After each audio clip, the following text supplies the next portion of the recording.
দেখো বন্ধুগণ, এখন সবাই কম বেশি ধুরন্ধর দেখতে ব্যস্ত, কিন্তু ওই ধুরন্ধর হচ্ছে ভাই রিল লাইফে, আর ইয়ে হচ্ছে ভাই আসল বান্টু ছেঁড়া ধুরন্ধর।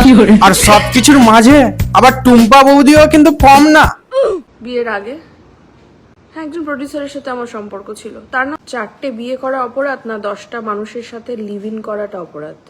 না আমিও ক্যারেক্টারলেস, সব্যসাচীও ক্যারেক্টারলেস। কখনো প্রডিউসারের সাথে, কখন ধনী ব্যক্তির সাথে।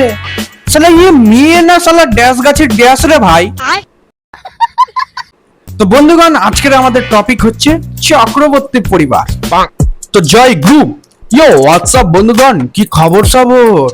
তো ভাই আমি আজ এক এমন পরিবারকে নিয়ে কথা বলবো যে আবার কারো বান্টু ছিঁড়ে যাচ্ছে, আবার এইদিকে আবার বৌদিমণি যার তার সাথে মুখ মারাতে ব্যস্ত, আবার সবার মাঝে আবার দাদাটাও কিন্তু ধোয়া তুলসী পাতা না। এই দাদার জীবনে আমার আলাদাই ফ্যান্টাসি। কখনো মেয়েকে নিয়ে রুমে আসে, কখনো আবার বউয়ের সামনেই থ্রিসাম করে, বউকে দিয়েই আবার শুট করায়। মানে ভাই ফুর্তি দেখেছো দাদার?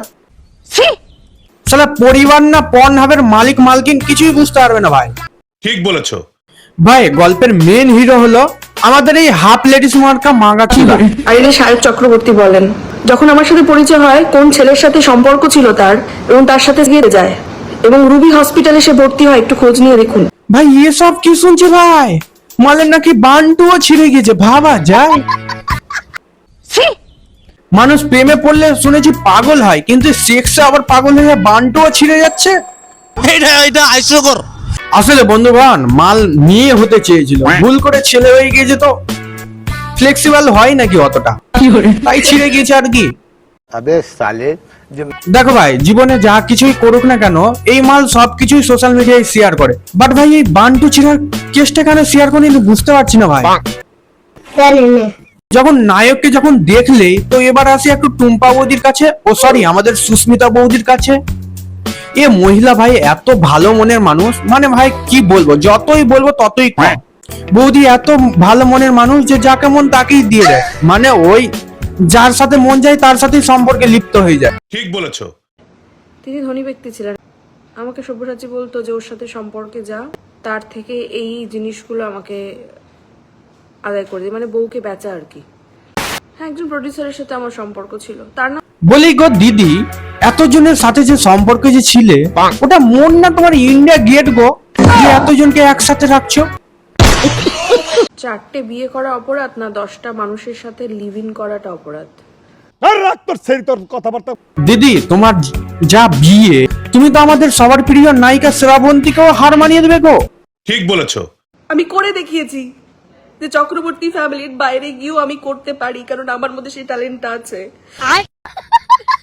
মানতেই হবে ভাই, বৌদির ট্যালেন্ট, যার সাথে মন যাচ্ছে তার সাথেই সম্পর্কে লিপ্ত হয়ে আছে, সাথে আবার বিয়ে তো ফ্রি। আর সবকিছুর মধ্যে আবার বৌদি আইবুড়ো ভাতটা খেতে কিন্তু ভুলিনি ভাই। বলি বৌদি, এত বড় যে আদ্দামরা হয়ে গিয়েছো, তাও যে কচি সেজে যে এই আইবুড়ো ভাতটা যে খাচ্ছো, বলি লজ্জা করে না গো? আমি বলুম না। শুধু আমি সংসার চেয়েছি, বাঁচতে চেয়েছি, বাচ্চা চেয়েছি। আমি বাচ্চা চাই, বিয়ে করব, এটা এটা তো কনফার্ম ছিলই। হ্যাঁ বুঝলাম বৌদি, সবকিছুই মা হওয়ার জন্যই। দিদি এখন যদি বাচ্চা হয়ও, এতজনের সাথে সম্পর্ক যে ছিলে, তাহলে বাচ্চাটার বাবা কি হবে সেটা জানতে পারবে তো?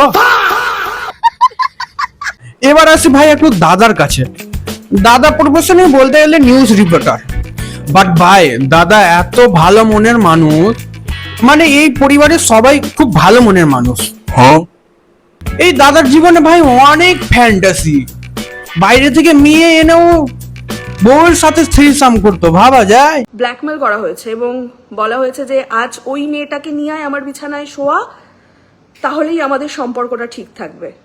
আমার পাশে অন্য মেয়েকে শুয়ে সেক্স, সেটা আমাকে দেখতে হবে, আমায় ভিডিও করতে হবে, এবং সেগুলো ছিল ওর ফ্যান্টাসি। মানে ভাই ভাবলেও অবাক লাগে যে এরকমও নিকৃষ্ট মানের বর হয়, যে বউয়ের সামনে অন্য মেয়ের সাথে সেক্স করতে হচ্ছে। ভাই বুঝে পায় না এই আদ্দামরা মালের এত রস কোথা থেকে আসে, মান্টুর ফুটো থেকে না পোদের ফুটো থেকে? আবার নাকি ভাই একটা মেয়ের সাথে সম্পর্ক ছিল না, অনেকটা মেয়ের সাথে সম্পর্ক ছিল। আফটার অল দাদা এত ভালো মনের মানুষ, তাই কোনো মেয়েকেই নিরাশা করতো না, সব মেয়েকে সমানভাবে ভালোবাসা দিত। তখন ওর অলরেডি এক্স গার্লফ্রেন্ডস প্রচুর এক্সিস্ট করছে। পুরনো এক্স গার্লফ্রেন্ডদের সাথে ও সেক্সুয়াল কিছু ভিডিও তুলে রাখতো, যেগুলো আমাকে দেখাতো। দাদা তোমার নাম ডাক অনেকই শুনেছি, সবকিছুই শুনেছি, তুমি অনেক ভালো মনের মানুষ, বাট টাকার জন্য নিজের বউকে বিক্রি করতে হচ্ছে গো, এতটাই তোমার দিন খারাপ চলে এসেছিল? তখন আমার একজনের সাথে পরিচয় হয়, তিনি ধনী ব্যক্তি ছিলেন এবং আমাকে সব্যসাচী বলতো যে ওর সাথে সম্পর্কে যা, এবং তার থেকে এই জিনিসগুলো আমাকে আদায় করে দিই, মানে বউকে বেচা আর কি। কম্পিউটার থেকে শুরু করে অনেক দামি দামি জিনিস কিন্তু নেওয়া হয়েছিল আমার দ্বারা, কারণ আমার মনে হয়েছিল যে হ্যাঁ চলো এটা করা উচিত। কথা কি ক্লিয়ার না ভেজাল আছে? দেখো ভাই, এই চক্রবর্তী পরিবারের সম্বন্ধে যতটাই কম মাথা ঘামাবো ততটাই ভালো, বাট আমি ভাই এই জিনিসটা বুঝে পাচ্ছি না, এই পারিবারিক ঝামেলাগুলো এই ফেসবুকে কেন রিভিল করছে এরা? পুরো তো কলতালার কাকিমাদের মতন করছে ভাই। তো ভাই আজকের মতন ভিডিওটা এই পর্যন্ত। ভিডিওটা ভালো লাগলে like, comment, share and subscribe করে দিবে।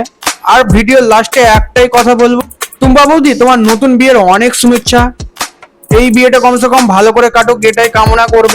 আর এই ভিডিওটা ভাই পুরোটাই এন্টারটেনমেন্ট পারপাসের জন্যই বানানো, পার্সোনালি হেট দেওয়ার কোনো দরকার নাই কাউকে। দেখো, হাসো, বাস এইটুকুই। তো আজকের মতন ভিডিওটা এই পর্যন্তই, দেখা হচ্ছে পরের ভিডিওতে। ও টুম্পা সোনা দুটো হাম্পি দেনা।